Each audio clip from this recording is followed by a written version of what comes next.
नमस्कार प्रिय मित्र, कैसे हैं भाई आप सब। आशा और विश्वास के साथ में कि आप सभी बहुत बढ़िया होंगे, शानदार होंगे और ज़बरदस्त होंगे। मैं स्वागत करता हूं आपके अपने मन पसंदीदा मंच पर, यानी उत्कर्ष परिवार के इस ऑनलाइन मंच पर। और नए वर्ष में सबसे पहली बार आपकी मुलाकात हो रही है, हमारी मुलाकात हो रही है। तो आप सभी को नव वर्ष की मंगल कामनाओं के साथ में मैं स्वागत करता हूँ आपके मंच पर।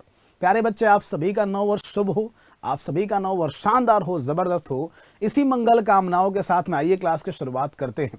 और आज चूंकि पहला दिन है तो हमने कहा कि यूपी स्पेशल के लिए बच्चे हमको जानते हैं, तो क्यों ना कुछ उत्तर प्रदेश के विरासत स्थल, कुछ उत्तर प्रदेश के शानदार पर्यटक स्थल और कुछ उस उत्तर प्रदेश के उन चर्चित स्थलों के बारे में चर्चा करते हैं जो वर्ष के दौरान में चर्चा में रहे या जो पर्यटन के लिए बहुत ही लोकप्रिय हैं। साथ ही साथ हम उन पर भी चर्चा करेंगे जो एग्जाम ओरिएंटेड हैं। ध्यान रखना कि पढ़ना और जानना और दूसरा एग्जाम ओरिएंटेड पढ़ना, इन सभी में अंतर है। तो हमने जो स्थल पिक किए हैं बच्चे, वो स्थल हैं जो एग्जाम की दिशा से बहुत महत्वपूर्ण हैं, जो एग्जाम के लिए बहुत महत्वपूर्ण हैं। तो प्यारे बच्चे, आप सभी प्यारे साथियों का स्वागत है उत्कर्ष परिवार में।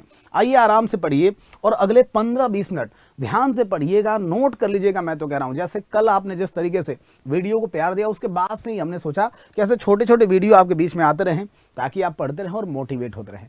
प्यारे बच्चे, सबसे पहले शुरुआत चूंकि नए वर्ष से है तो नए वर्ष में हम लोग कुछ पुराने मंदिरों से करते हैं, क्योंकि भाई साहब नए वर्ष में या तो बच्चा मंदिर की तरफ जाता है या तो बच्चा कुछ ना कुछ प्रतिष्ठा करता है, कुछ ना कुछ प्रतिज्ञा करता है कि इस साल कुछ बड़ा करना है। तो शुरुआत हम लोग मंदिर से करेंगे। और सबसे पहले आपको ध्यान रखना है कि जब भी हम चर्चा करें यहाँ पर गुप्त काल के बारे में, तो सुनना मेरी बात। गुप्त काल में ही मंदिर निर्माण की, गुप्त काल में मंदिर निर्माण की क्या होती है बच्चे, तो शुरुआत होती है। कोई भी पूछे कि मंदिर निर्माण का जो प्रारंभ हुआ वो किस काल में हुआ बच्चे, प्रश्न का उत्तर होगा गुप्त काल में। पहले मंदिर निर्माण की शुरुआत हुई, बाद में शिखर युक्त मंदिरों की शुरुआत हुई। क्या? शिखर युक्त जो मंदिर की कला है, शिखर युक्त मंदिर, ये भी अगर पूछा जाए ना कि किस काल में बना, तो प्रश्न का उत्तर याद रखना गुप्त काल में बना। जो गुप्त काल के मंदिर हैं बच्चे, इनकी एक खास बात क्या है समझना। तो गुप्त काल के जो मंदिर होते हैं ना, आप देखो इस मंदिर को, छोटा सा मंदिर है और मंदिर का जो गर्भगृह है उसमें देवता रहेंगे। इसके अलावा भक्तों के लिए, उपासकों के लिए कोई जगह नहीं है। जैसे अभी जो नए मंदिर हैं उनमें आप देखेंगे तो एक तो देवता जी के आप देखेंगे तो देवी देवताओं के लिए आपको गर्भगृह मिलेगा, साथ में एक बड़ा सा मंडप मिलेगा जिसमें लोग रहते हैं, एक बड़ा सा हॉल मिलेगा जो भक्त या उपासक वहां पर ठहर सकते हैं। पर गुप्त काल में ऐसी व्यवस्था नहीं थी। गुप्त काल में केवल मंदिरों में कौन भाई, तो देवता ही रहते थे। और शिखर युक्त मंदिर की शुरुआत भी आप देखेंगे गुप्त काल से हुई। और मंदिर निर्माण की जो पूरी प्रक्रिया है इसकी भी शुरुआत कहां से हुई, तो गुप्त काल से हुई। प्यारे बच्चे, ध्यान रखना कि जो भीतर गांव मंदिर है, अगर कोई सवाल पूछे पहला कि भीतर गांव मंदिर, ये भीतर गांव मंदिर आपसे पूछा जाए किस काल का है, तो उत्तर याद रखना गुप्त काल का। क्या? किस काल का है? उत्तर याद रखना गुप्त काल का। और पूछा जाए कि कहां पर है, तो उत्तर याद रखना कानपुर में। कहां पर बच्चे? तो ये है कहां पर? कानपुर में। तो दोनों चीजों को समझना कि जो भीतर गांव मंदिर है, क्या भीतर गांव मंदिर है बच्चे, अगर पूछा जाए कि कहां पर, यह किस काल का है, तो गुप्त काल का। और कहां पर है? कानपुर में। और याद रखना कि इस मंदिर का जो निर्माण किया गया है वो पके हुए ईंटों से किया गया है। क्या? इस मंदिर का जो निर्माण किया गया है वो पके हुए ईंटों से किया गया है। तो ये भी बहुत बार पूछा जाता है कि इस मंदिर को पक्के ईंटों से निर्मित किया गया है। क्या? पक्के ईंटों से निर्मित किया गया है। और मंदिर चूंकि गुप्त काल का है बच्चे, तो ऐसी दशा में लगभग 1500 से 1600 वर्ष पुराना है। याद रहेगा क्या कि 1500 से 1600 वर्ष पुराना है भीतर गांव का मंदिर। क्या? भीतर गांव का मंदिर। सिमिलरली अगर बात करें दूसरा दशावतार मंदिर, तो दशावतार मंदिर अगर देखोगे तो यह कहां पर मिलेगा? ललितपुर में मिलेगा। कहां पर बच्चे? ललितपुर में मिलेगा। और ललितपुर का ये जो दशावतार मंदिर है कहां पर है? देवगढ़ में। क्या? देवगढ़। देवगढ़ जिसका कि शाब्दिक अर्थ होता है देवताओं का निवास स्थान। क्या होता है? तो देवगढ़ जिसका कि शाब्दिक अर्थ होता है देवताओं का निवास स्थान। याद रखना बच्चे कि ये जो देवगढ़ है कहां पर भाई? तो ललितपुर में है। कहां पर है? कहां पर? तो ललितपुर में है। और देवताओं का जो निवास स्थान है इसको देखोगे तो देवताओं का निवास स्थान कहा जाने वाला ये दशावतार मंदिर, ये भी किस काल का है? गुप्त काल का ही है। क्या? गुप्त काल का है। और गुप्त काल में एक शैली बहुत लोकप्रिय थी, पंचायतन शैली। तो ये पंचायतन शैली में ही बना है। दशावतार मंदिर और भीतर गांव मंदिर दोनों की शैलियां क्या है? पंचायतन शैली है। इस मंदिर में प्रारंभ में भगवान आप देखोगे तो विष्णु की लेटी हुई प्रतिमा थी। क्या?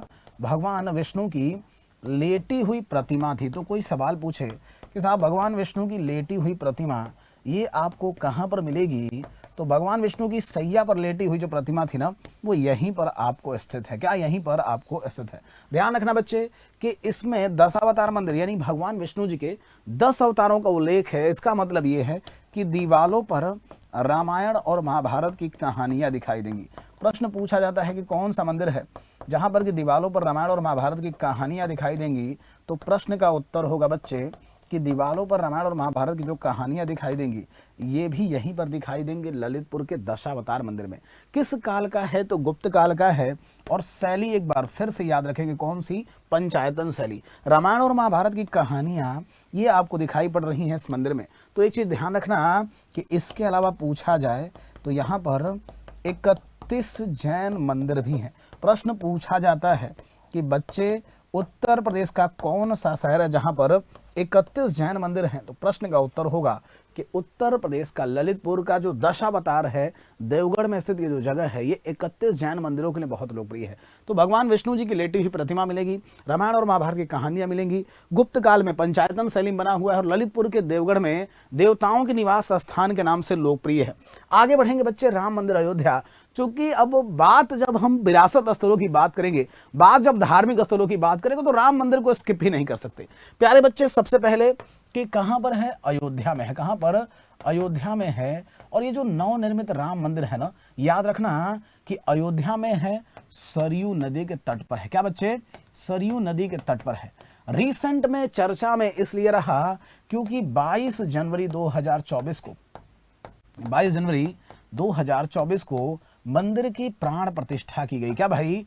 तो मंदिर की जो प्राण प्रतिष्ठा हुई, इसको समझिए कि 22 जनवरी 2024 को मंदिर की प्राण प्रतिष्ठा की गई। अब आपको ध्यान रखना है कि जो मंदिर है ना, इस मंदिर को अगर देखोगे तो नागर शैली में बना है। क्या? नागर शैली में बना है। और नागर शैली में बना ये जो मंदिर है, इसके वास्तुकार हैं चंद्रकांत सोमपुरा और उनका परिवार, जो कि भारत के सबसे योग्य मंदिर के वास्तुकार हैं। तो चंद्रकांत सोमपुरा और उनका जो पूरा परिवार है ना बच्चे, ये आप देखोगे इस मंदिर का क्या है? तो वास्तुकार है। मंदिर की जो शैली है, विशिष्ट शैली, वो कौन सी शैली है? नागर शैली, जो कि उत्तर भारत में बहुत लोकप्रिय है। आपको यहाँ पर हम बताना चाहेंगे कि जिस मूर्ति की प्राण प्रतिष्ठा की गई थी वो अरुण योगीराज ने बनाई थी। किसने? अरुण योगीराज ने उस मूर्ति को बनाया था जिस मूर्ति की बच्चे प्राण प्रतिष्ठा की गई। और ये रामलला की मूर्ति है, यानी भगवान राम का बचपन का अवतार है। याद रखना, तो ये रामलला की मूर्ति है बच्चे। श्री राम जन्मभूमि अयोध्या में अरुण योगीराज के द्वारा जो मूर्ति बनाई गई थी, ये आपको दिखाई देगा। अच्छा, 2024 का जो डेटा है वो क्या कहता है? तो इसको समझना कि 2024 में सबसे ज्यादा जो पर्यटक आए थे 2024 में, सर्वाधिक पर्यटक इस बार उत्तर प्रदेश में कहां पर आए? तो 2024 में सर्वाधिक जो पर्यटक आए वो अयोध्या जी में ही आए। क्या? अयोध्या में ही आए बच्चे। तो याद रखना ये भी कि कहां पर आए? अयोध्या में आए। अयोध्या जिसका कि पुराना नाम है क्या? तो सरयू, सॉरी पुराना नाम क्या है? तो साकेत, सरयू नदी के किनारे है, ध्यान रखना। और यहाँ पर घूमने वाले स्थलों में राम मंदिर के अलावा आप कनक भवन में दर्शन कर सकते हैं, हनुमान गढ़ी में भी दर्शन कर सकते हैं बच्चे। तो याद रखना, रामायण मेला भी आपको अयोध्या में ही मिलेगा। क्या? अयोध्या में ही मिलेगा। आगे बढ़ेंगे, अगला है नैमिषारण्य। नैमिषारण्य जिसके बारे में आपने 2-3 बातें बहुत सुनी होगी। पहला कि कहां पर है भाई? सीतापुर में है। कहां पर? सीतापुर में है। दूसरा, किस नदी किनारे है? तो गोमती नदी किनारे है। क्या? पहला सुने होंगे कि नैमिषारण्य कहां पर है? तो नैमिषारण्य बच्चे सीतापुर में है। और किस नदी किनारे है? गोमती नदी किनारे है। नैमिषारण्य को अगर देखा जाए बच्चे तो हम क्या कहते हैं?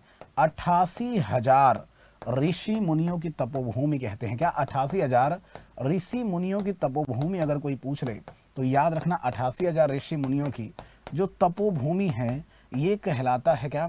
तो 88,000 ऋषि मुनियों की तपोभूमि अगर पूछा जाए तो ये आप कह सकते हैं बच्चे नैमिषारण्य को।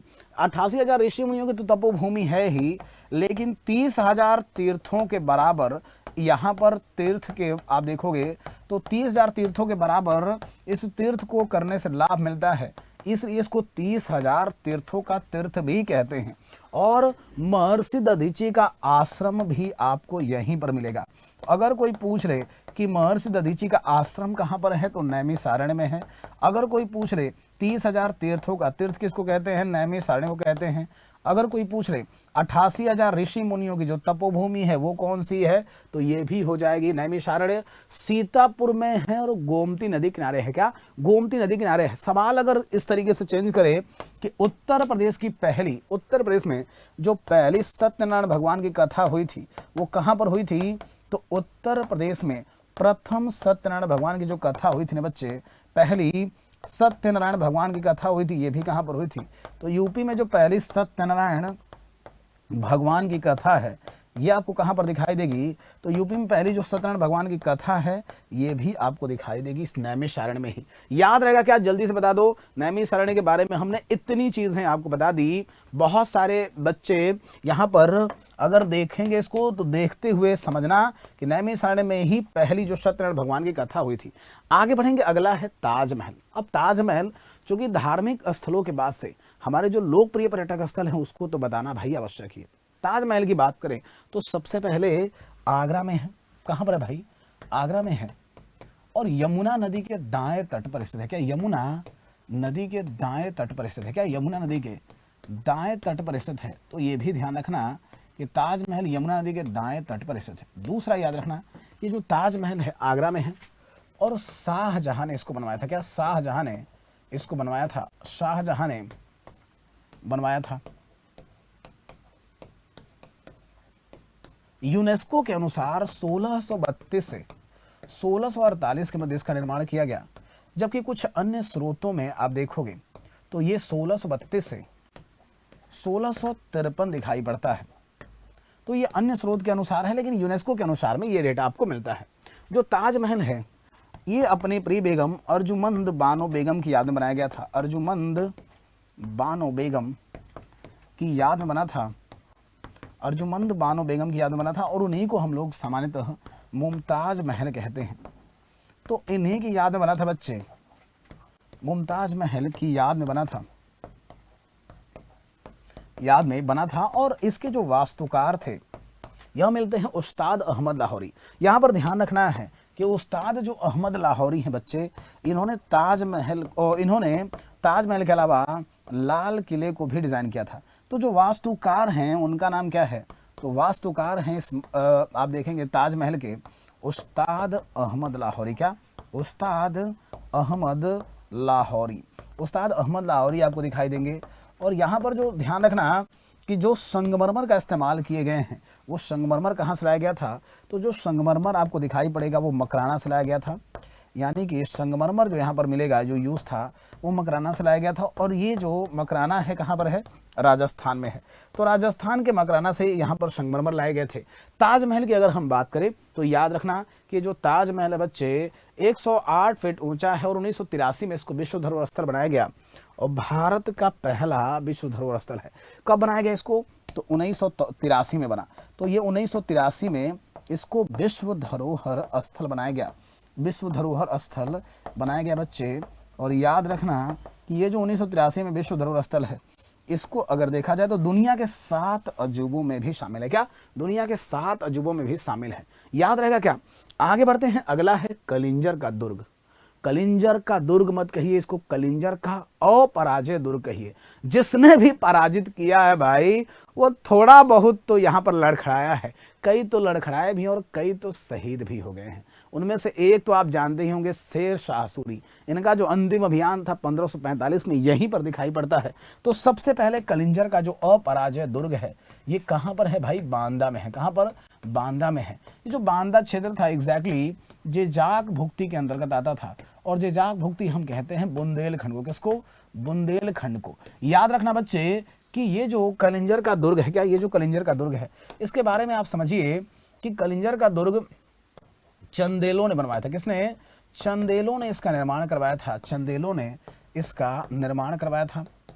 और शेर शाह सूरी का भी अंतिम अभियान था कलिंजर दुर्ग। अब यहाँ पर ध्यान रखना कि चंदेलों ने इसका निर्माण किया बच्चे। कलिंजर के दुर्ग में एक तो कार्तिक महीने में यहाँ पर बहुत बड़ा मेला लगता है, कार्तिक माह में मेला लगता है। दूसरा यहाँ पर एक मंदिर है, कौन सा, नीलकंठ मंदिर।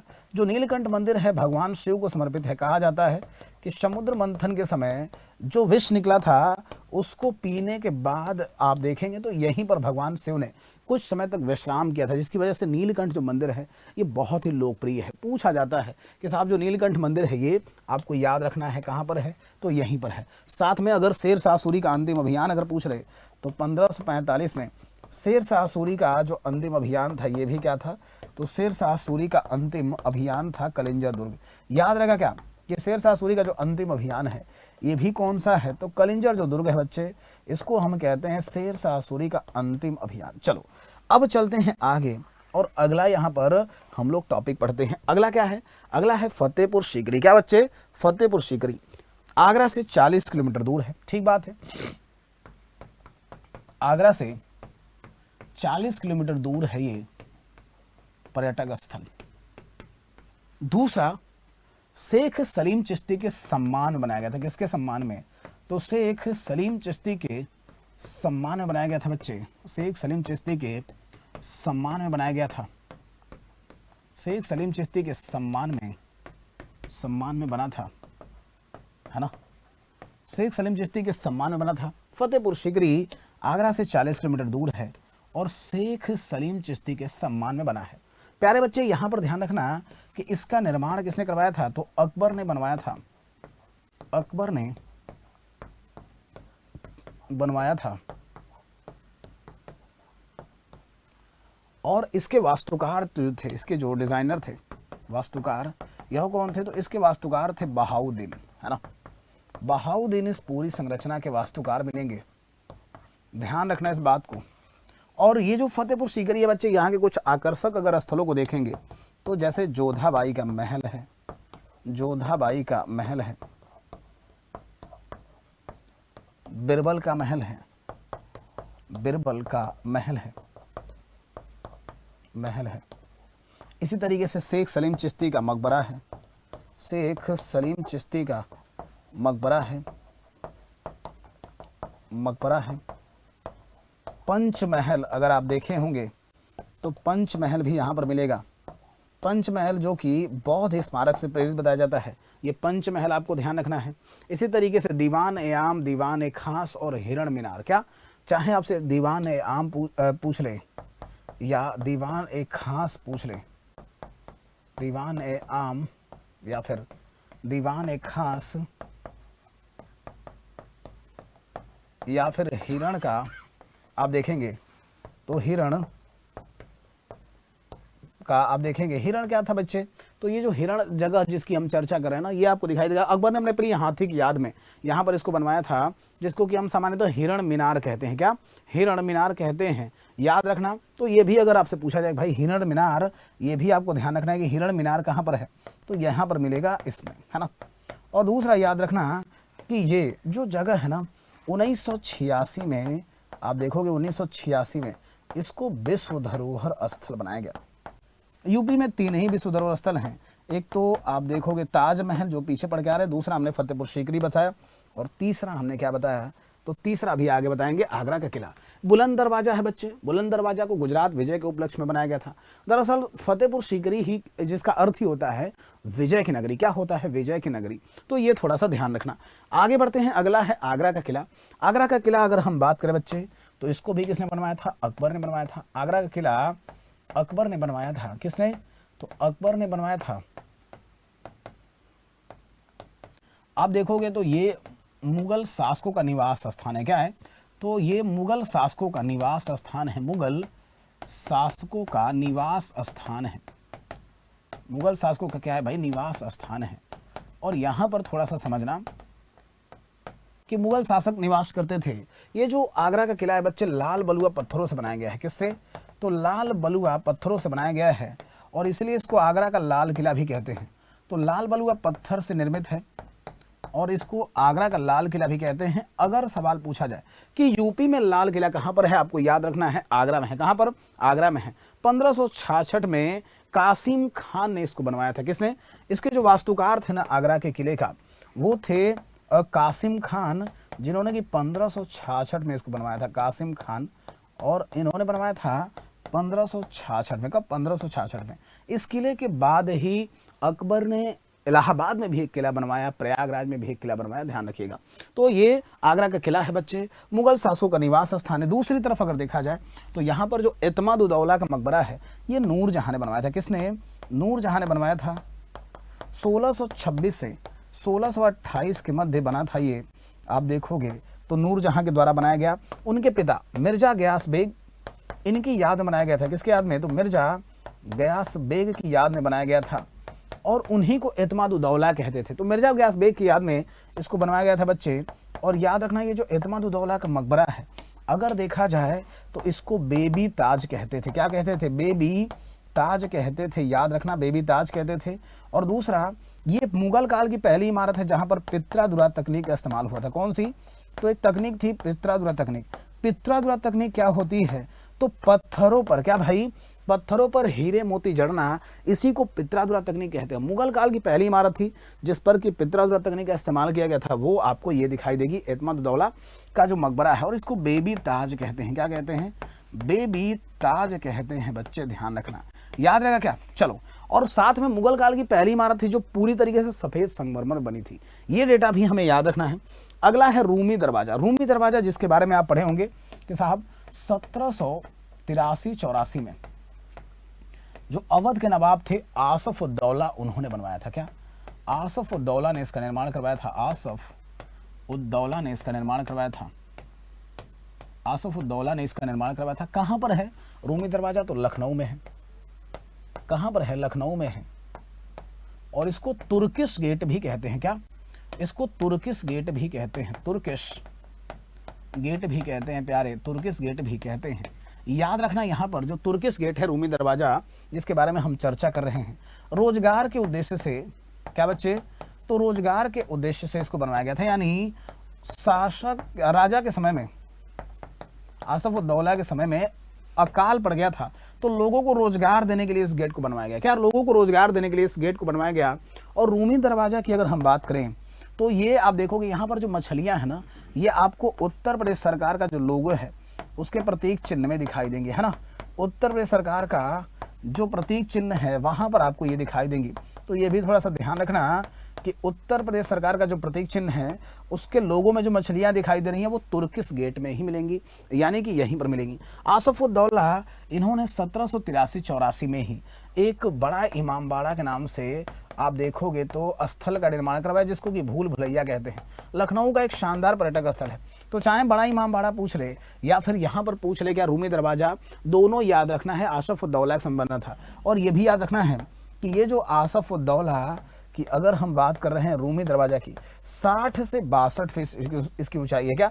रूमी दरवाजा की जो ऊंचाई है बच्चे वो 60 से 62 फीट ऊंचाई है, याद रखना है ना। चलो आगे बढ़ते हैं और अगले डेटा पर चर्चा करते हैं। अगला है वाराणसी शहर। मतलब वाराणसी शहर तो भाई आप देखोगे तो अपना वाराणसी को हम लोग कहते क्या हैं? तो उत्तर प्रदेश की सांस्कृतिक राजधानी कहते हैं। क्या? उत्तर प्रदेश की सांस्कृतिक राजधानी है वाराणसी शहर। ठीक बात है भाई, उत्तर प्रदेश की सांस्कृतिक राजधानी है, पहली बात तो ये है। दूसरा, मंदिरों का शहर है। क्या है? तो दूसरा आपको ध्यान रखना भाई, मंदिरों का शहर है। कहा जाता है कि सूरज भी यहाँ मंदिर की घंटियां सुनकर ही अपनी आंखें खोलता है। तो मंदिरों का शहर है बच्चे, उत्तर प्रदेश की सांस्कृतिक राजधानी है। और दो छोटी नदियां थी, वरुणा प्लस अस्सी, इन दोनों के संयोग से शहर का नाम पड़ा वाराणसी। क्या? वरुणा प्लस अस्सी, ऐसी दो छोटी नदियों के संयोग से इस शहर का नाम क्या पड़ता है? तो वाराणसी पड़ता है। ध्यान रहेगा कि वाराणसी पड़ता है। अब ये जो वाराणसी शहर है इसको समझना कि वरुणा प्लस अस्सी इन दो नदियों से मिलकर के बना हुआ ये जो वाराणसी शहर है। यहाँ के कुछ प्रसिद्ध पर्यटक स्थलों की बात करें तो काशी विश्वनाथ मंदिर अगर देखोगे तो आपको यहीं पर दिखाई देगा। काशी विश्वनाथ मंदिर यानी कि महादेव की नगरी भी बोलते हैं वाराणसी को। संकट मोचन मंदिर भी आपको दिखाई देगा। क्या? संकट जो मोचन मंदिर है ये भी आपको यहीं पर दिखाई देगा। संकट मोचन मंदिर आपको यहीं पर दिखाई देगा। और दुनिया का सबसे बड़ा साधना केंद्र स्वरवेद जो महामंदिर है वो भी आपको यहीं वाराणसी में ही दिखाई देगा। इसी तरीके से भगवान शिव को समर्पित यानी कि भगवान शिव के त्रिशूल जैसे आकार और भगवान शिव की ही पूरी वास्तुकला जैसी जो एक स्टेडियम बनाया जा रहा है वो भी आपको यहीं पर मिलेगा वाराणसी में ही। याद रखना कि वाराणसी को हम लोग घाटों का नगर भी कहते हैं और यहाँ पर बहुत सारे घाट हैं जो कि लोकप्रिय हैं, चाहे वो 80 घाट हो, चाहे वो दशाश्वमेध घाट हो, या फिर मणिकर्णिका घाट हो, या फिर हरिश्चंद्र घाट हो। ये घाटों के नगरी के रूप में हम देखते हैं वाराणसी को। तो बच्चे ये थोड़ा सा यहाँ से भी नोट कर लेना। इसी तरीके से अगर देखा जाए तो सारनाथ की बात करें तो सारनाथ, हाँ, वाराणसी संगीत की नगरी भी है और बनारस जो घराना है वो संगीत के लिए बहुत लोकप्रिय है। सारनाथ की बात करें तो यहाँ पर आपको समझना है भाई कि भगवान बुद्ध ने जो पहला उपदेश दिया था, क्या भगवान बुद्ध का जो प्रथम उपदेश था, प्रथम उपदेश, ये आपको कहाँ पर दिखाई देगा भाई? तो सारनाथ में ही दिखाई देगा भगवान बुद्ध का प्रथम उपदेश। अगर हम बात करें तो इस पूरी घटना को आपने पढ़ा होगा कि धर्म चक्र प्रवर्तन की घटना कहते हैं। क्या धर्म चक्र प्रवर्तन की घटना कहा जाता है बच्चे? या धर्म चक्र प्रवर्तन की जो घटना हुई थी वो कहाँ पर हुई थी? तो सारनाथ में ही हुई थी। आपको और कुछ बातें याद रखना है, जैसे ये जो सारनाथ है, भगवान बुद्ध का जो पहला उपदेश तो हो ही गया। मेरी बात समझना कि यहाँ पर कुछ स्तूप हैं जो पेपर में पूछे जाते हैं, चाहे वो धर्मराज का स्तूप हो, क्या धर्मराज का स्तूप हो, चाहे वो धमेख स्तूप हो, क्या धर्मराज का स्तूप हो, चाहे वो धमेख स्तूप हो, ये सभी के सभी कहाँ पर मिलेंगे? तो धर्मराज का स्तूप और धमेख स्तूप सभी के सभी आपको ध्यान रखना है कि ये पूरा आपको मिलेगा कहाँ पर? तो सारनाथ में। प्यारे बच्चे, इसके अलावा सारनाथ में the lion capital of Ashoka है। क्या है? The lion capital of Ashoka, जिसको कि सारनाथ का अशोक स्तंभ कहते हैं। The lion capital of Ashok, जिसको कि सारनाथ का अशोक स्तंभ कहते हैं या सिंह स्तंभ कहते हैं। The lion capital of Ashok की बात करें तो ये बच्चे, इसमें शीर्ष पर 4 शेर हैं। क्या शीर्ष पर कितने शेर हैं? तो शीर्ष पर 4 शेर हैं। साथ में नीचे आप देखोगे तो 4 जीव हैं, जिसमें कि एक शेर है, दूसरा है हाथी, तीसरा है घोड़ा और चौथा है बैल। तो ये 4 जीव हैं नीचे, शीर्ष के नीचे। शीर्ष पर हैं 4 शेर, चारों दिशाओं में देख रहे हैं। और the lion capital of Ashok, या जो अशोक स्तंभ जिसको आप बोल रहे हो, इस अशोक स्तंभ को संविधान सभा ने, अशोक स्तंभ को संविधान सभा ने 26 जनवरी 1950 को, कब? 26 जनवरी 1950 को सत्यमेव जयते वाक्य के साथ में अपना भारत सरकार का प्रतीक चिन्ह एक्सेप्ट किया था। आपको पता है कि भाई सत्यमेव जयते को हमने मुंडक उपनिषद से पिक किया है, तो ये बात भी आपको ध्यान रखना है बच्चे। इसके अलावा श्री कृष्ण जन्मभूमि और मंदिर और प्रेम मंदिर, ये आपको ध्यान रखना है भाई। देखो, श्री कृष्ण जी का जन्म ही हुआ था मथुरा में, तो चाहे वो श्री कृष्ण जन्मभूमि पूछ ले मथुरा, या फिर आपको ध्यान रखना है कि जो प्रेम मंदिर है आपको ये भी वृंदावन में ही मिलेगा। इसके अलावा जो मोहन मंदिर है, जो कि एक संरक्षित स्मारक है, ये भी कहाँ पर मिलेगा? तो मथुरा में ही। मथुरा में और भी बहुत सारे मंदिर हैं, चाहे वो द्वारिकाधीश मंदिर हो या फिर पागल बाबा का मंदिर हो, ये सभी स्थल आपको कहाँ पर मिलेंगे बच्चे? तो यहीं पर मिलेंगे। मथुरा की बरसाना जो आप देखेंगे होली है वृंदावन की, वो भी बहुत लोकप्रिय है। इसी लठमार होली भी आपको बहुत लोकप्रिय मिलेगी। साथ ही साथ आप देखें तो मथुरा भाई यमुना नदी किनारे है। क्या यमुना नदी किनारे ये जो पर्यटक स्थल है, शानदार पर्यटक स्थल है और पर्यटकों की भीड़ यहाँ पर दिखाई देती है। प्यारे बच्चे, देखो, हम बहुत सारी बातें कर सकते हैं उत्तर प्रदेश में, लेकिन हमने कुछ वो चीज़ें पिक की जो, चूंकि नया वर्ष नया दिन है, तो आपके लिए बेहतर हो, शानदार हो, और साथ में अगर आप घूमने के लिए प्लान कर रहे हो ना, तो आप इन स्थलों पे जा सकते हैं, घूम सकते हैं। लेकिन ध्यान रखना कि नए वर्ष में उत्कर्ष परिवार भी आपको लेकर के आया है अपनी सभी टेस्ट सीरीज पर 90% तक का डिस्काउंट। इसके अलावा आपको ध्यान रखना है कि बुकशाला पर भी 90% तक का डिस्काउंट है।